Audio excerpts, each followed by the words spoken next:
Kakak ketemu kemarin pengawas kemudian udah lokal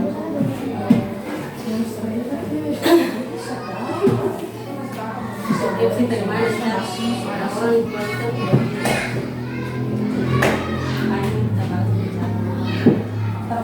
Surya minta balas.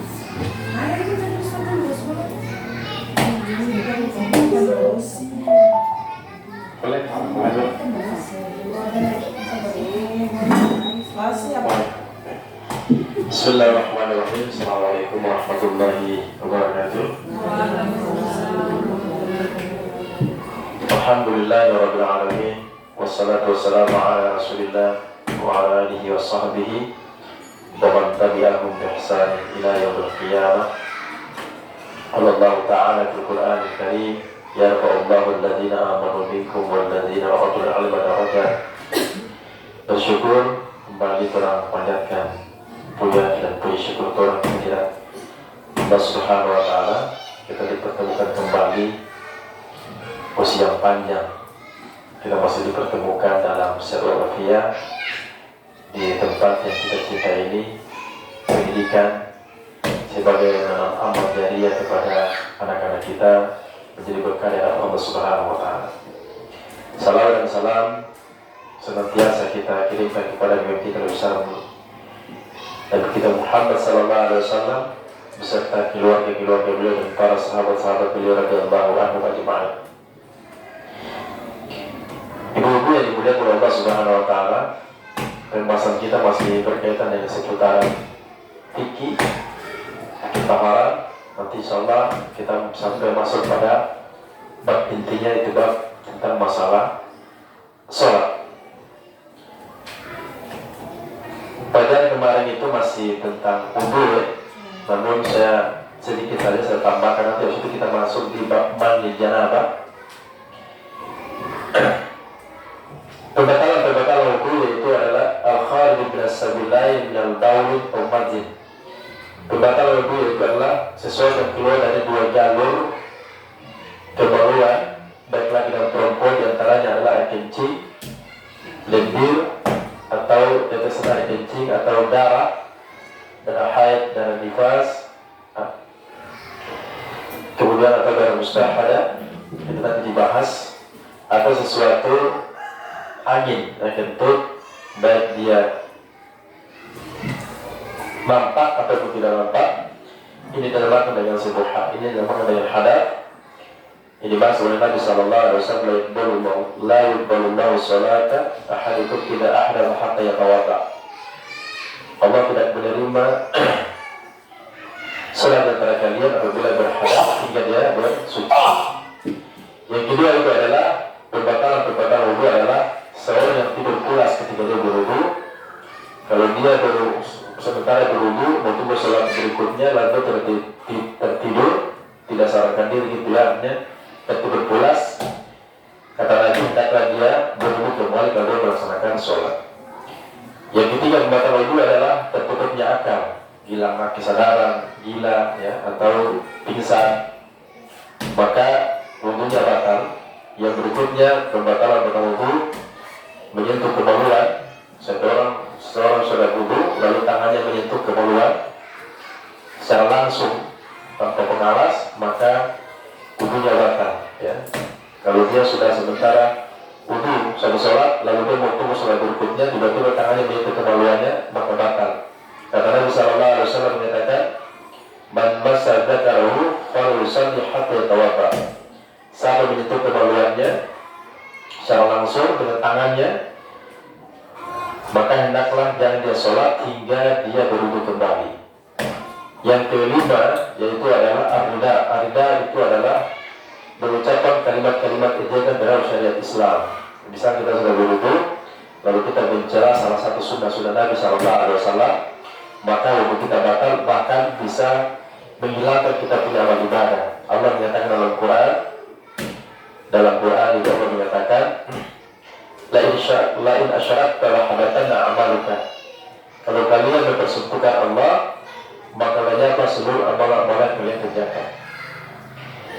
Yang berikutnya itu adalah pembatalan wudu syahwat. Menyentuh di sini artinya suami istri, artinya ketika dia berwudu lalu dia mau berwudu sholat misalkan, lalu ada candaan, ya, ada candaan, kemudian itu suami itu misalkan dia menyentuh misalkan dia berjima misalkan, maka wudunya batal. Atau dia dengan niat itu, ya, dengan syahwat kepada istrinya, sementara wudu sudah syahwat ada niat, maka wudunya batal, ya, wudunya batal. Nah, atau dia melamar istrinya sampai terjadi sesuatu hal yang terlalu mendekat kepada jima, maka wudunya batal, ya. Ini berlaku pada suami istri yang halal, bukan berlaku kepada orang yang pacaran misalkan. Kemudian itu sesuatu dianjurkan berwudu, yaitu seseorang dianjurkan berwudu, yaitu seorang yang kencing terputus-putus ketika dia ada penyakit, misalkan kencing terus, atau dia sering bumbung kentut misalkan terus menerus, maka dianjurkan untuk dia berwudu setiap kali melaksanakan sholat. Ini hukumnya sama dengan wanita yang mengalami darah mustahadah.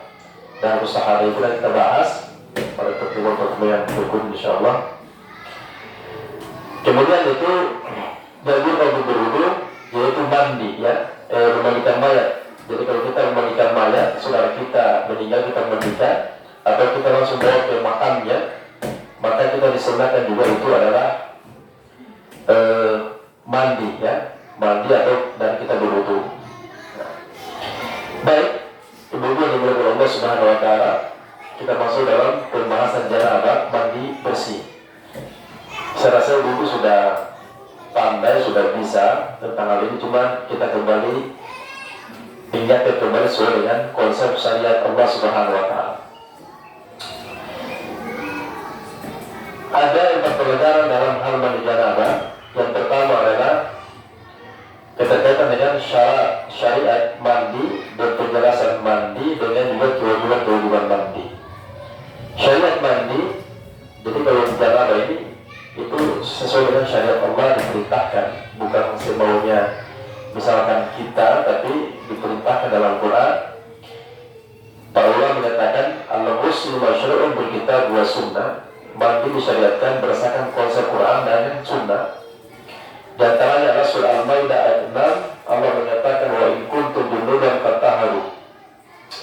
Jika kalian dalam kondisi junub, fatahharu. Junub artinya di sini laki dan perempuan, misalnya laki kalau suami istri berjima, ya. Kemudian kalau laki-laki mimpi basah keluar sperma, kemudian itu bagi wanita yaitu haid atau nifas, maka ini harus bersuci. Kemudian itu kata Allah dalam surah Al-Nisa ayat 43, wala junuban ila akhir sabil hatta taqtasilu, ya.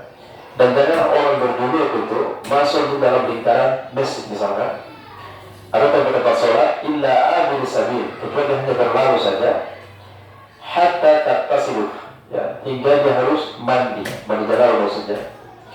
Kemudian kata Nabi sallallahu alaihi wasallam mengatakan, idza tajawaza al-khitanu faqad wajaba al-ghusl. Apabila satu khitan ini melewati khitan yang lain, mohon maaf sejelasnya ini, kemaluan satu melewati kemaluan lain, berjima maksudnya, faqad wajaba al-ghusl. Al-maqat, Nabi menggunakan maqat itu artinya Nabi menekankan di situ wajib mandi berdasarkan konsep surah Al-Maidah ayat 6. Yang berikutnya adalah kewajiban mandi. Yang pertama al-janabah. Al-janabah kalau saya buka kamus bahasa Arab itu, al-janabah itu air mandi, ya. Al-janabah air mandi, yaitu watashmulul jima', yaitu meliputi jima', berhubungan suami istri maksudnya. Kata para ulama, wa huwa al-qita'ul khitanain wa wajibul inzal, yaitu bertemunya dua al-khitan, dua kemaluan, yaitu walaupun tanpa inzal, ya. Mohon maaf masalah fikih, walaupun tanpa inzal. Inzal itu kata para ulama, huwa khurujul bani bil ladatin aw naum aw yaqzatu min ar-rajul aw imra'ati. Jika ketika bertemunya dua alat kelamin, ya, tanpa walaupun kelihatan bani, sperma dan sebagainya,